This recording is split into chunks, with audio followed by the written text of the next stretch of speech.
Under a year ago, I moved here, and like the first thing I noticed was just how close people are here. Like everybody knows everybody here. Lincoln, Montana, it's a beautiful place, small town, great people here. Everyone's just great, and you know, a lot of good teammates out here, and we're working hard in practice, just trying to get better every day, and that's pretty cool. Class C schools, obviously, even Lincoln's a very small school, but we're all really close. Like, it's pretty much like a large family. Like, everyone has each other's backs, and they're always just great friends around here. Last year, when I got here, the first class I took was drama, and the principal was telling me that there was only one other person in that class, and I get there, and it was Peyton, and really ever since then, we've just been pretty good friends. And then, yeah, just through sports, hang out quite a bit outside of school and stuff. I don't know, yeah, he's probably my best friend here, I'd say.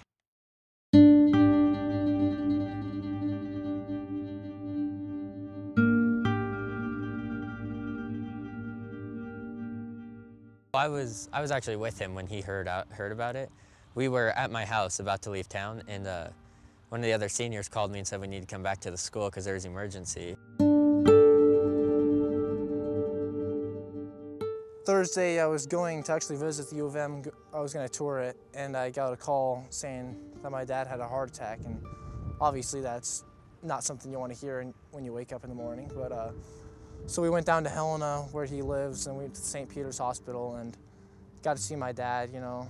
But obviously he passed on. So then here comes my game 2 days later, and he's at all my games, and he's always been a great inspiration and a leader to me. And yeah, it was kind of rough having my first game without him, and he's always there at my games, and he's just, I don't know, it's pretty hard, but I'll get over it here, or always get stronger, so.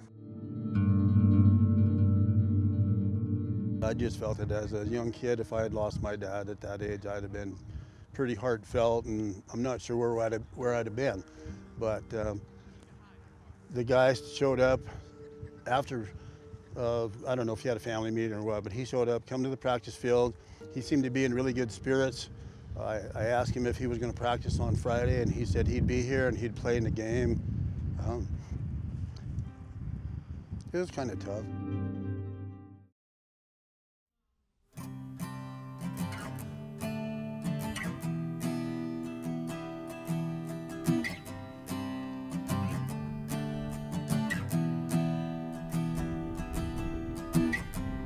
All that thought, please hold your tongue.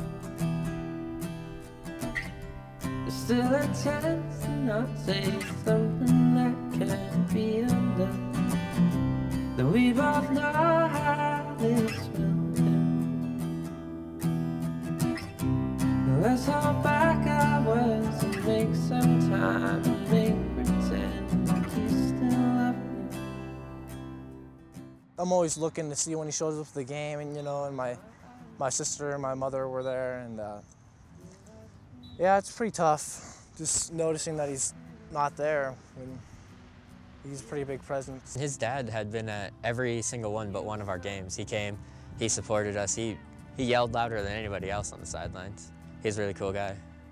And it was just unexpected, just happened so fast. His name is Ron Peterson. He was a great dad, you know, and always been there for me, and just the loss of that, it's pretty tough. But went out there Saturday and I left everything on the field for him, and may not have got the win, but I don't know, I played my heart out, and that's all that matters to me.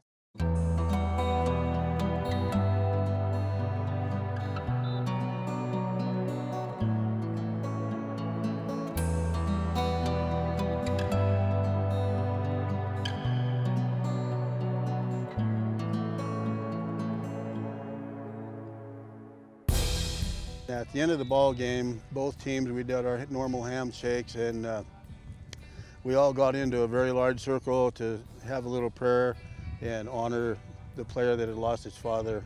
And prior to the prayer, even the attendees and the parents, they all come and joined in on the circle to honor and respect the player. It was like a community thing. It was everybody. White Sulphur Springs, they knew what had happened when the coach first come on the football field. He greeted my player and gave him a hug and told him how he felt. And then for everybody to put the whole thing together was amazing. totally amazing. It was special. It was just really needed after Peyton's dad and stuff. And they just asked if we wanted to pray with them, and we all got out there. And then everybody came out there, and it was really special. And they talked about Peyton's dad. It was pretty cool. I liked it a lot. White Sulphur, they had some amazing kids. Those are good kids, and they knew about my dad. And the community members, White Sulphur Springs, they're great. And the prayer circle, that was just a great thing to have. You know, two teams come together in two communities, and it just, yeah, I realized how loved I am, and that these are great communities. And that was pretty good.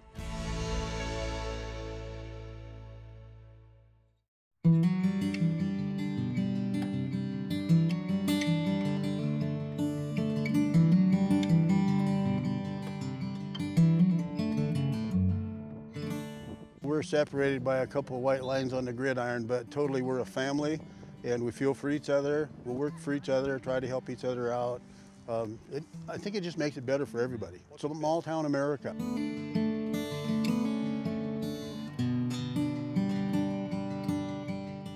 You know, I'm trying to focus on other things, and he wouldn't want me to be, you know, crying about him every day. And I mean, obviously that happens, but I'm trying to move on and become stronger and not let that stop me. He would always want me to move on, and that's what I'm doing. Yeah, always. I mean, he'll be on my mind from sports and just always being there, but I'll always just keep playing hard, and I'm not gonna let it slow me down. I'm always just gonna keep moving forward, all sports and just throughout my life, and hopefully it makes me stronger.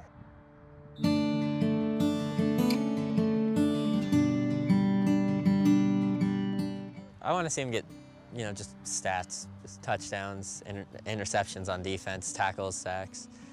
I want to see him have the best 2 games of his life now. Just, it's our last games. It'd be good to have good games and win the games if we can. Then that'd be special for his dad and just for the whole team in general. But I'd tell you this, that kid has played hard ball from the very beginning of 2-a-days up until even today after the event. He's in the game. I think he wants to be in there, and his heart's in the game, so he's a hard-working kid. I think that he'll probably go through this ordeal just fine with the help and support of the community and probably his family and everybody that's involved in it, but he's the same guy he was August 11th when we started out.